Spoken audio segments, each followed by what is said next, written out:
Assalamualaikum warahmatullahi wabarakatuh. Sampurasun kumaha daramang. Alhamdulillah dina dinten ieu urang sadayana aya dina panangdayangan Allah Subhanahu wa taala. Amin ya rabbal alamin. Satacan urang ngalajengkeun deui materi basa Sunda. Ayo urang ngadoa di ngawitan. Rantos. Materi kanggo dinten ayeuna ngalanjutkeun materi anu kamari aksara Sunda. Insyaallah enak ku Bapak bade dipedar kumacarana ngarobah nulis aksara Sunda ngalegena nganggo rarangken atawa vokalisasi.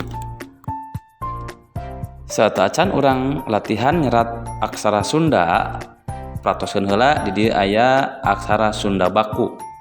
Kahiji vokal suara, nu kadua ngalegena, nu katilu rarangken, nu kaopat angka.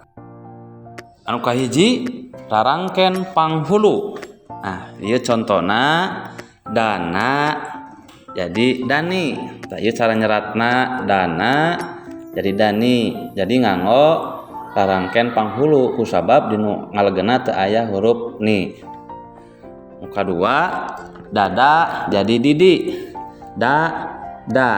Nah di dieu dirobah aksara ngalegena dada jadi di make rarangken panghulu di luhur angka di huruf aksarana. Nah, anu kadua rarangken panyuku.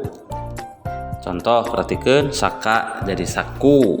Saka kusabab ngalegena teu aya huruf ku jadi diobah make rarangken panyuku. Nomor 2 oge sami tata jadi tatu. Anu katilu rarangken paneleng.